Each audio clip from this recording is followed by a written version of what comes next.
இயேசு உங்களை நேசிக்கிறார். பிரியமானவர்களை, இந்த நாளில் ஆண்டவர் நம்மளோடு பேசும்படியாய் வேதத்திலிருந்து சில வசனங்களை கூட வாசித்து நாம் அறிந்து கொள்ளக்கூடிய, நாம் கற்றுக்கொள்ளக்கூடிய, இந்த வேதத்தின் வழியாய் நாம் புரிந்து கொள்ளக்கூடிய காரியங்களை ஆண்டவர் இயேசு நம்மளோடு பேசுவாராக.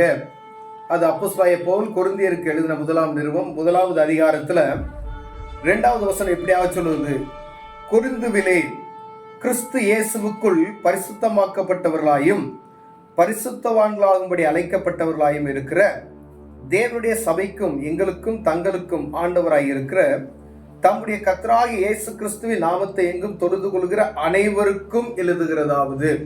இந்த கொரிந்துன்ற இடத்துல எடுத்துட்டு இந்தியா அப்படின்னு கூட போட்டுக்கலாம் வச்சுங்களேன். அப்ப இந்தியாவிலே கிறிஸ்து இயேசுக்குள் பரிசுத்தமாக்கப்பட்டவர்களாய் பரிசுத்தவான்களாகும்படி அழைக்கப்பட்டவர்களாய் இருக்கிற தேவனுடைய சபைக்கும் எங்களுக்கும் தங்களுக்கும் ஆண்டவராய் இருக்கிற தம்முடைய கர்த்தராகிய இயேசு கிறிஸ்துவின் நாமத்தை எங்கும் தொழுது கொள்ளுகிற அனைவருக்கும் எத்தேசத்து மக்களுக்கும் உரைக்கிறதாவது தெளிவாக அவர் எழுதியிருக்கிறதை நாம் பார்க்க முடிகிறது. பாருங்க, அவருங்க நம்முடைய பிதாவாகிய தேவனாகிய கர்த்தராகிய இயேசு கிறிஸ்துவினால் உங்களுக்கு கிருபையும் சமாதானம் உண்டாவதா. அவர் இந்த கடிதத்தை எழுதும் பொழுது அந்த சபையை குறித்து, அந்த சபையினுடைய மேன்மையான காரியங்களை குறித்து, சபை அருமையா இருக்கிறது, கர்த்தருக்குள் நீங்கள் விசுவாசமா இருக்கிறீர்கள், நீங்க ஆண்டவர்கள் ஆவியில நல்ல ஒருமனப்பட்டிருக்க, எல்லாம் சொல்லிட்டார். எல்லாம் சொல்லி சபை சீராய் நடந்து கொண்டிருக்கிறது என்பதை எல்லாம் தெளிவாக சொல்லி முடித்த பின்பு அந்த 12வது வசனம் பாருங்க, சிலர் உங்களில் நான் பவுலை சேர்ந்தவன் என்றும் நான் அப்போலோவை சேர்ந்தவன் என்றும் நான் கிறிஸ்துவை சேர்ந்தவன் என்றும் சொல்லுகிறபடியால் நான் இப்படி சொல்லுகிறேன் அப்படி சொல்ல.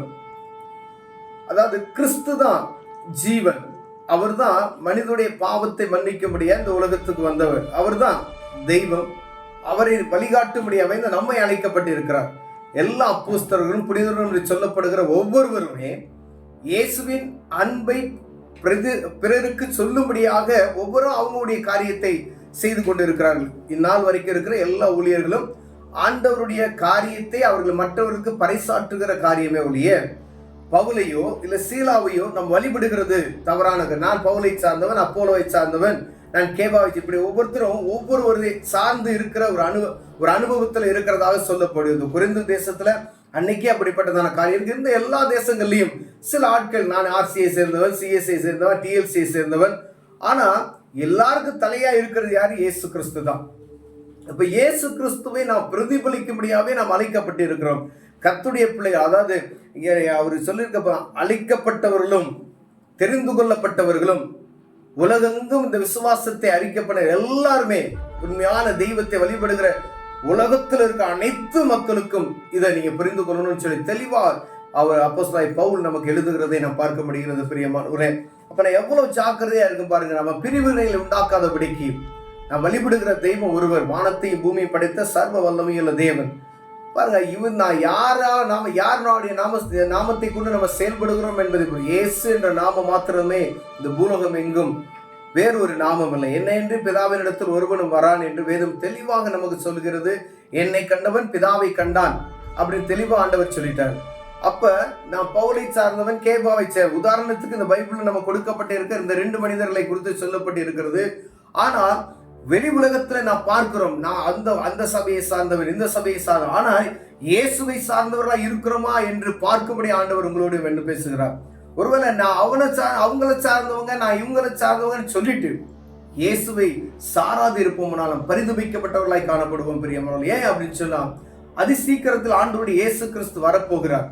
அதற்காக அவர் செய்யக்கூடிய காரியங்கள் வேதத்தின் வழியா நமக்கு எழுதி வைத்திருக்கிறார். அவரை பற்றிக்கணும். ஒருவேளை நம்ம ஏதோ ஒரு நம்பிக்கையின் மேல, ஏதோ ஒரு மனிதனுடைய தனிப்பட்ட நம்பிக்கையின் மேல, ஏதோ ஒரு தனிப்பட்ட ஒரு புனிதர்கள் மீது நம்ம நம்பிக்கை வைப்போமானால் பரிதபிக்கப்பட்டவர்களாய் போய்விடும். பிரியமானவரே, ஆண்டவர் இந்த பூமியில இருக்கும் பொழுது ஒரு தெளிவாக நான் சொல்லிட்டார். நயவசனிப்பான பேச்சுக்கு நீங்க உள்ள போயிடாதீங்க. அதே மாதிரி ஏசு இங்க இருக்கிறார் அங்க இருக்கிறார் அப்படின்னு சொல்லுவாங்க, அதை நீங்க யார் அறிந்து கொள்ளாதீங்க.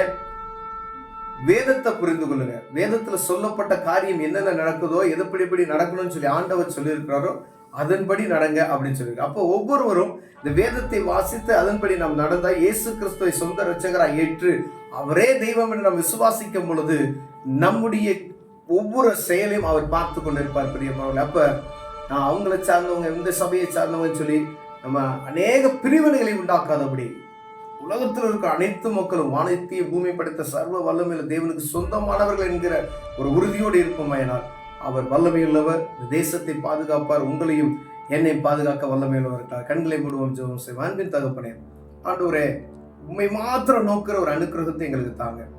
நாங்கள் ஆண்டவரை பிரிவினைகளை மூட்டுகிறவர்களை அல்ல, நாங்கள் ஒவ்வொருவரையும் ஆண்டவரை புனிதர்களை சார்ந்தவர்கள் அல்ல, வானத்தையும் பூமியை படைத்த இயேசுவை சார்ந்தவர்கள் என்பதை நாங்கள் உணர்ந்து கொள்ள உதவி செய்யும். இயேசுவின் நாமத்தில் பிதாவே, ஆமென்.